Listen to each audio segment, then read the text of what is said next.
বাড়ি কোনখানে আপনার? বাড়ি সুকান্তনগর। কি হয়েছে? থানাতে কেন আইছেন?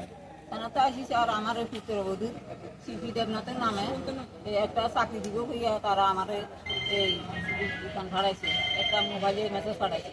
এই মেসেজের পরে আমার এইভাবে অনেক দিছে দিয়া তারা বেশি এত এই খাতে 28,000 টাকা লাগবে। কে চাকরি দিব গেছে?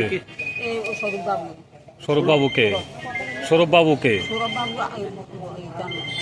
কলকাতা থেকে বেঁচে আছে। হ্যাঁ, তাই না, মোবাইলে কইতে অনলাইনে কইতে আছে আর চাকরি দেবো পোস্ট অফিসে। আপনার প্রথম স্টার্টে 28,000 18,000 কত জানি না 2800 টাকা 2800 টাকা প্রথম 2800 টাকা দেবে। তারপর 2800 টাকা দিতে পরে ঘর দিন আবার কইতে আছে কত 7,000 কত জানি 200 7,200। এই 7,200 দিতে পর দিন আবার একই টাইমে 12টা টাইমে 12টা একটা দ্বিতীয় কথা আবার কইতে আছে 12,000 কত 200 মানে দফায় দফায় শুধু টাকা চাইতেছে, আপনারা দিতে আছেন? আমরা দিতে আছে। কত টাকা পর্যন্ত দিতেন? এই পর্যন্ত এই 60 টাকা ছাড়াছি মনে হয়। 60,000? হ্যাঁ 60,000। সৌরভ বাবুর সাথে আপনাদের কোনো মুখোমুখি দেখা সাক্ষাৎ হয়েছে না স্যার, এখনো পর্যন্ত? না। শুধু ফোনের উপর নির্ভর করে টাকাটা দিচ্ছেন? টাকা আচ্ছা, এখন কি হয়েছে? এখন আজকেও কিছু টাকা দিতে লাগে কত হাজার? তার আগে 18,400। আচ্ছা, কিসের চাকরি দিব গেছিল?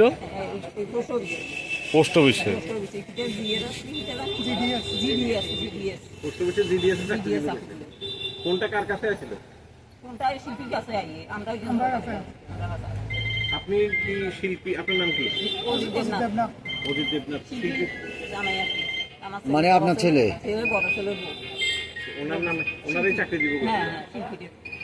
একটা দিন দেখলাম যে আপনারা এই থানার সব ক্লিয়ারেন্স দেখছি আপনাদের কাছে আছে, পোস্ট অফিসের লোগো লাগানো, সিল লাগানো, দেখলাম পেপার জয়েনিং লেটার আছে। এটি কে দিছে? এটা কে কি করি হলো স্যার এটা আমরা জানি। এটা আমরা সব স্যার দিছি। কোন স্যার দিছে? থানাতে আইছিলেন? না স্যার, বিরোধিয়া থানাতে আইছিলেন না। না? অথচ ক্লিয়ারেন্স পাইছেন? পাইছি থানার ক্লিয়ারেন্স পাইছেন? পাইছি কি করি পাইছি এটা আমরা জানি। মানে কোন স্যার কিভাবে পাইছেন এটি ক্লিয়ারেন্স গুলো? স্যার দিছে কিভাবে দিছে? এই মোবাইলের ভিতরে মোবাইলে পাঠিয়ে দিছে? দিছে হ্যাঁ স্যার। Police clearance? হ্যাঁ আবার জবের যে এই জয়েনিং লেটারটা এটাও মোবাইলে দিছে?